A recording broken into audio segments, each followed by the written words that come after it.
So hey guys, welcome back to another video on the channel. My name is George. Today we're going to be talking about something that I was going to make a video on in the past, but kind of put it on hold. But now we're back and we're going to be talking about it. Yeah. And if you do like anything I've talked about in this video relating to One Piece or any other subject like Dragon Ball or other anime to come, I'd really hope and really like if you'd subscribe and like this video, as well as check out my last video where I talked about Kaido, and I think you'll like it. Yeah, go check that out, and let's just get this video started right after this intro.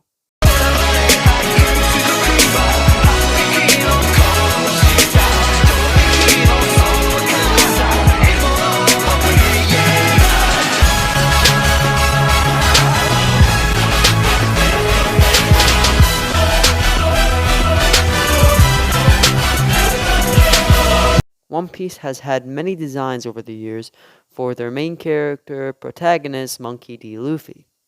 Now, having a specific design for a character and your main character, nonetheless, in a series that's going to be known globally is very important because you're going to have to reside and relate to this character.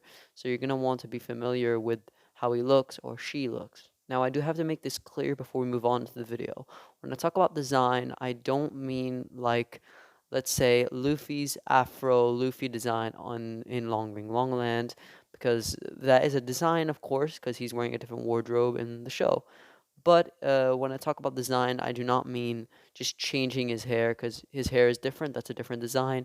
But that's not what I'm talking about. The three main designs I'm going to be talking about is pre-time skip Luffy, post-time skip Luffy, and Wano Luffy.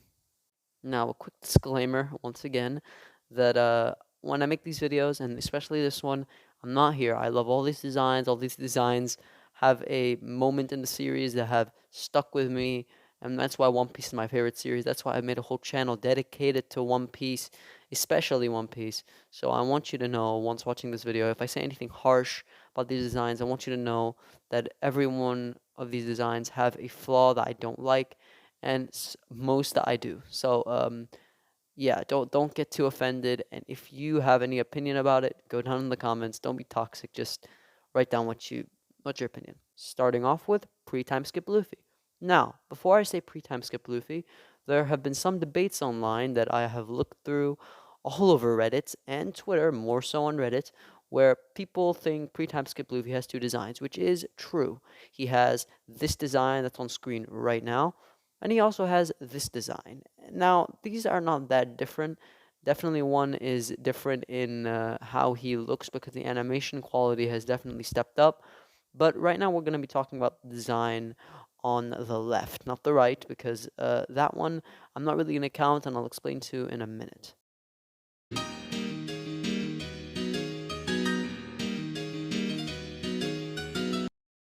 Now, before you judge any of these designs, we're going to look at this one right now of pre-time skip Luffy.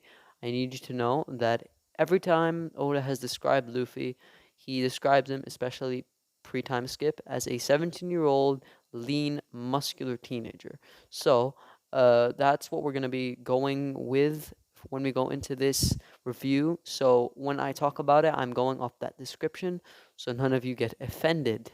Now, let's start with the age, the most simple thing. 17 years old. 17 years old, he'd be quite tall. Of course, I have no way to speak or no right to speak because I am 5'3" and I'm 16 years old. So, yeah, I don't have the right to speak in that conversation over here.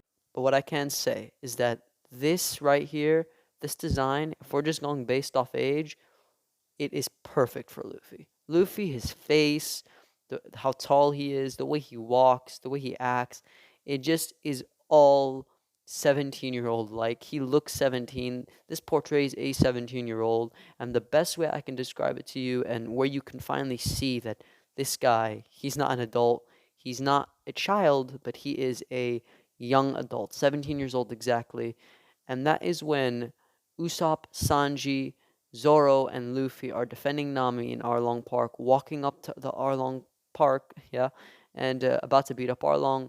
You can see that these guys are not adults. They're not uh, like renowned pirates yet. These guys are rebels. These guys are badass. These guys are just teenagers.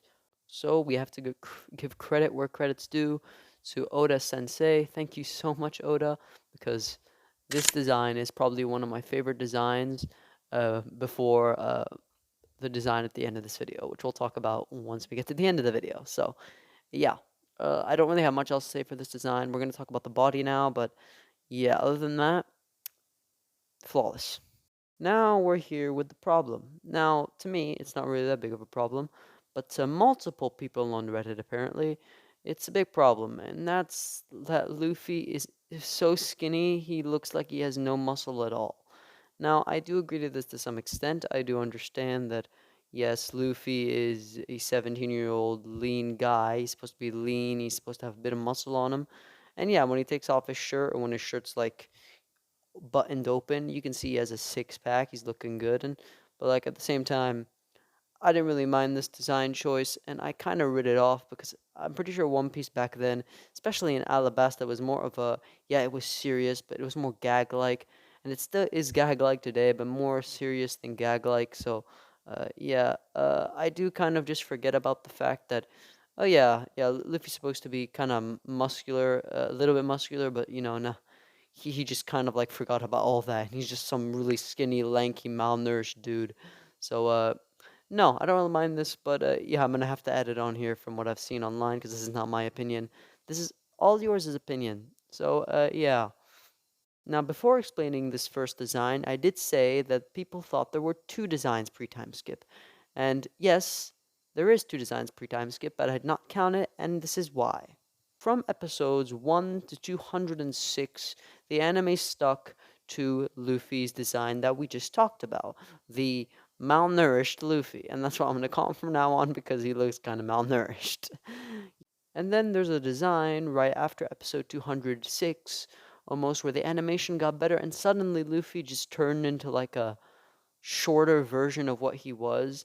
And this kind of fixed the problem of he looked malnourished because before he looked kind of tall, because apparently he's 5'7", 5'8", and yeah, it made him kind of look tall. But now with this, he's a bit shorter. He looks even, but instead of looking more like a 17-year-old, he kind of looks more like a child, but not too much to the point where you're like, yeah, it's a complete child. So I didn't mind the design. I didn't mind it. I really liked this design. This design, after 206, went on to Enies Lobby, and after Enies Lobby, all the way to the post-time skip design. This design is probably the ones that fans mostly remember because it was a Marineford. It was in all the amazing arcs. Water 7, all these arcs was this design, and people loved it. And also something that I want to bring up is that I've seen this online so much. It's like a common debate that the straw hat, changes shape every time a new design for Luffy comes along. Now, I didn't understand this at first until I saw the post-time skip design, which we'll be talking about this then, but all I'm going to say is now, when this design came along, it didn't change the straw hat, but it made it a bit more thick. The straw hat used to be really thin, and straw hats are thing. It's made out of straw, but I don't know. It was a really cool design choice, and you could really feel like the hat. You could feel it. You could feel the hat in your hands. Yeah, that's how big of a nerd I am.